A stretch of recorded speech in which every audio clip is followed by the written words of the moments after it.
حضرت غوث پاک رحمۃ اللہ وبرکاتہ کی والدہ ماجدہ تھی تو وہ نیک تھی، نمازی تھی، سب کچھ تھا.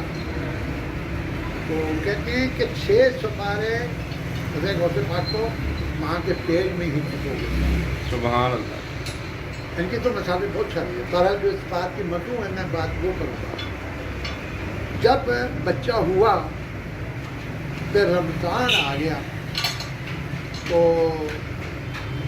لوگ کہنے لگے کہ چاند ہوا ہے نہیں ہوا. پہلے اتنے وہ انتظامات نہیں تھے. کہتے ایسا کرو کہ وہ فلانے کے گھر جاؤ، وہاں سے پتہ کرو کہ چاند ہوا ہے کہ نہیں ہوا. ادھر آئے تو انہوں نے بولا جی چاند ہو کیونکہ میرے بچے نے صبح سے دودھ نہیں پیا. اللہ اکبر. بات سمجھے؟ جی جی. بچے نے دودھ نہیں پیا اور اس لیے کہ آج پہلا روزہ ہے. یہ تو بچپن کی بات ہے. غوث پاک رحمۃ اللہ کو بات جو اصل میں کرنے والا ہوں. باپ کا کام ہے باپ کے حق حلال کمائے، حرام کرائے، جو کمائے وہ گھر کا خرچہ چلاتا ہے. جی اسی طرح بالکل. ہے ماں کا کیا کام ہے نہیں پتہ. نہیں. ماں کا کام ہے اولاد کو سدھارنا، پرورش پانی. جو بچہ ماں کی بات مانتا ہے کسی اور کی نہیں مانے گا، باپ کی بھی نہیں مانے گا. یہ 100% بات ہے. جی کسی اور سے پوچھو، کسی مت سے پوچھو. تو جتنے بچے اچھے ہوں گے ان کی ماں کی تربیت ہوگی. کوئی اچھا بچہ ہوتا ہے نا تیرے باپ کی، تیری ماں کی تربیت بہت اچھی ہے. جی جی. کبھی باپ کا نام نہیں لیا. کیوں کہ باپ کا کام ہے باپ سے کمانا اور گھر دینا. ماں کا کام ہے اولاد کو پالنا. یہ قرآن پاک کا ذکر ہے. جی جی. یہ قرآن پاک میں میں روز 1 گھنٹے کا درس جو ہے سنتا ہوں. ماشاء اللہ. انہوں نے فتح ہاشمی ہے، یہ بھی آپ کے ملتان کا باہلپور کی ہے میرا خیال جی. ہے. وہ نے بیان کیا تھا بہت عالم ہے. پہلے ڈاکٹر اسرار میں ہوتا تو وہ سنتے تھے، ابھی اس کا سنتے ہیں. تو مولانا مدودی کا وہ بیان سنتے ہیں، یہ سنتے ہیں. طارق جمیل کا وہ سنتے ہیں اور وہ کیا نام ہے وہ بھی ملتان کے ہیں. ایک اور ہے کہ جو 89 پہ جو ٹریفک والوں کا اسٹیشن ہے نا. جی جی.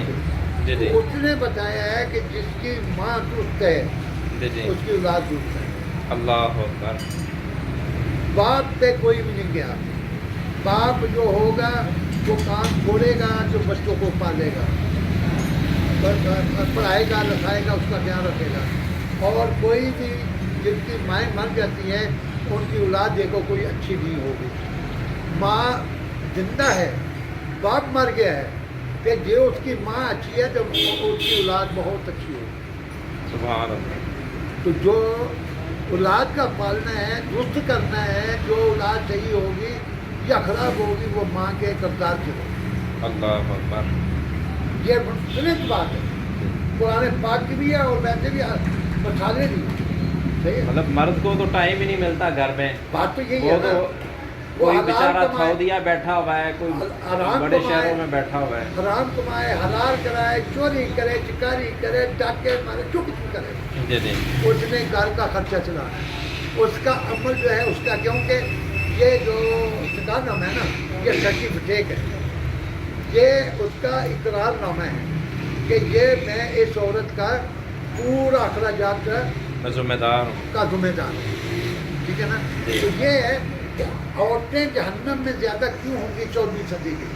وہ اس لیے ہوں گی نافرمان، خامد کی نافرمان ہوں گی، اولاد کو تربیت صحیح نہیں ہوں گی. تو حضور کا فرمان ہے کہ وہ جو ہے وہ قیامت تب آئے گی جب اولاد اپنے ماں باپ کی نافرمان ہو جائے گی. اور آج دیکھ لو 100% نہیں تو 80% جو ہے اولاد لوگوں کی خراب ہے. نافرمان ہے نا. جی. آپ دیکھتے ہی ہو نا. ہاں جی. کسی باپ کو نہیں پوچھتے، باپ کی اولاد پہ قبضہ کرنے کی کوشش کرتے ہیں. جی جی. ان کو دینے کی بات نہیں. ہر گھر کی کہانی ہے. کسی سے پوچھو آپ کو ماں باپ کے مال پہ نظر ہے کہ یہ ہمیں حصہ مل جائے کسی طرح. اور زندہ کے بھی دے دو، اور زندہ بھی لوگ کہے کہ یہ ہمارے والے کا. جنازوں گے تو ہم خود چھین لیں گے. زندہ پہ تو یہ ہوتا ہے نا کہ باپ کی مرضی جس کو دے جس کو نہ دے. ہاں جب ماں باپ فوت ہو جاتے ہیں تو پھر ان کا حصہ ان کو مل جائے گا. بہرحال یہ جو موجودہ دور ہے نا جو حضور صلی اللہ علیہ وسلم کی حدیث ہے جی اور مستند حدیث ہے جو 4 حدیثیں ہیں. یاد ہے تو 7 ہیں اور کوشش کرتا ہوں کہ وہ یاد ہے کہ نہیں. سب سے پہلے اللہ کو نافرمانی ہوگی جیسے کہ ہم درباروں میں جاتے ہیں جی کسی سے مانگتے ہیں تو جی. اللہ کو یہ ناپسند ہے. جی سمجھے کوئی مجھ کو پوچھتا ہے کوئی کسی کو بولتا ہے یہ سب سے پہلے تو یہ ہے. دوسرے نمبر پہ اولاد کا نافرمان ہونا. جی ٹھیک ہے. ہاں جی. تیسرا سورج جو ہے مشرق کی بجائے مغرب سے چڑھے گا. اللہ. اور چوتھا یہ ہے کہ جمعات کے آگ گرم یا آگ جی دونوں میں سے کوئی نہیں ہے. وہ تھوڑا میں اس میں کنفرم ہوں بتایا تھا وہ تھوڑا تو وہ چلے گی جو مغرب کے لوگ ہیں سب کو مشرق کی طرف لے جائے گی اور سے خوف سے اور ڈوبنے کی وجہ سے. اور